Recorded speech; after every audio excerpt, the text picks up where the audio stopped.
చూస్ country delight, live better. ఇప్పుడే country delight app ని download చేసుకోండి. మోంతా తుఫాన్ తీరం దాటేటప్పుడు ఎలా ఉంటుందో తెలుసా? ఒక్కసారి ఇప్పుడు మీకు చూపిస్తాను. మచిలీపట్నం మంగినపూడి బీచ్ దగ్గర ఉన్నాను. ఒకసారి ప్రస్తుతం లైట్ హౌస్ ఎక్కున్నాను. ఇక్కడ నుంచి విజువల్ చూపిస్తుంది ఉంది. ఎంత భయంకరంగా ఉంది మోంతా తుఫాన్ తీరం దాటేటప్పుడు అనేది ఒకసారి మన కెమెరామన్ వినయ్ మీకు విజువల్ చూపిస్తున్నారు. మొత్తం దాదాపుగా 100 కిలోమీటర్ల వేగంతో పెను గాలులు వీస్తూ ఉన్నాయి. మరోవైపు ఇప్పటికే సముద్రం అల్లకల్లోలంగా మారిపోయింది. కేవలం 20 కిలోమీటర్ల దూరంలోనే మోంతా తుఫాను కేంద్రీకృతమైంది.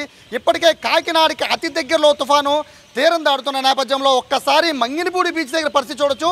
చెట్లు ఎంత దారుణంగా ఊగుతున్నాయి కూడా చూడొచ్చు. 100 కిలోమీటర్ల వేగంతో ఇక్కడ పెను గాలులు వీస్తున్నాయి.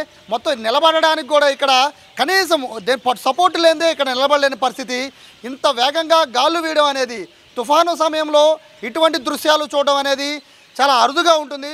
సో ప్రస్తుతానికైతే లైట్ హౌస్ పైనుంచి మీకు విజువల్స్ చూపించే ప్రయత్నం చేస్తున్నాను. మొత్తం ఏదైతే ఈ తుఫాను ఎఫెక్ట్ ఉందో ఆ ఎఫెక్ట్ మొత్తం తీర ప్రాంతాన్ని మొత్తం కూడా భయపడిపోయే విధంగా ఇక్కడంతా కూడా ఈ సిచ్యువేషన్ అంతా కూడా కనబడుతున్న పరిస్థితి కనబడుతోంది. మరోవైపు ఈ రాత్రి గడిస్తే చాలు అనుకునే విధంగా అయితే ప్రస్తుతం తుఫాను ఉంది.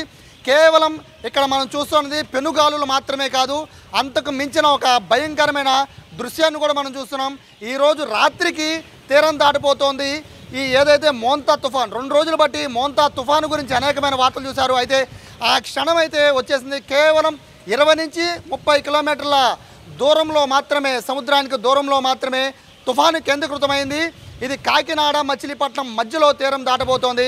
ప్రస్తుతం మనం విజువల్స్లో చూస్తున్నాం. సముద్రపు హోరుని ఒక్కసారి చూడొచ్చు. దాని అలలు ఎంత వేగంగా వస్తున్నాయో కూడా మనం చూడొచ్చు. దాదాపు 5-6 అడుగుల మేర ఎత్తులో ఇక్కడ మనకి కనిపిస్తున్నాయి మేఘ. ఇక్కడ మొత్తం అలలన్నీ కూడా దాదాపుగా కొబ్బరి చెట్లు, మనకి బీచ్ దగ్గర ఉన్న కొబ్బరి చెట్లు, మనం ఉదయం చెప్పుకున్నట్టుగా బీచ్ దగ్గర ఉన్న కొబ్బరి చెట్ల వరకు కూడా సముద్రం ముందుకు వచ్చేసిన పరిస్థితి కనబడుతుంది.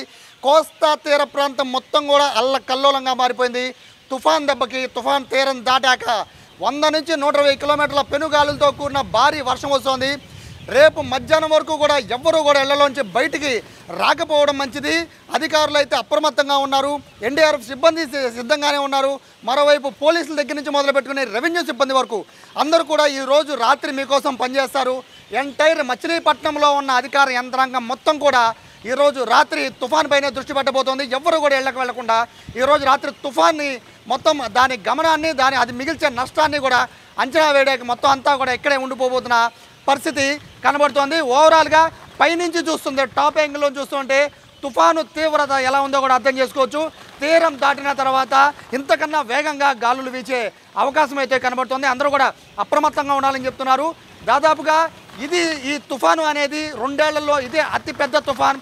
మిచోంగ్ తుఫాన్ తర్వాత ఇదే భారీ తుఫాన్గా చెప్తున్న నేపథ్యంలో ప్రజలైతే అప్రమత్తంగా ఉండాలి. రేపు సాయంత్రానికి తీరం దాటిన తరువాత ఈ తుఫానుకి సంబంధించిన నష్టాన్ని, ఆ నష్టపరిహారం సంగతి ఆ తర్వాత ప్రభుత్వం చూడబోతుంది. ప్రస్తుతానికి అయితే ఇంట్లో నుంచి అయితే ఎవరు బయటికి రావద్దనేది మొత్తం అధికార యంత్రాంగం, మరోవైపు ప్రభుత్వం చెప్తున్న పరిస్థితి కనబడుతోంది.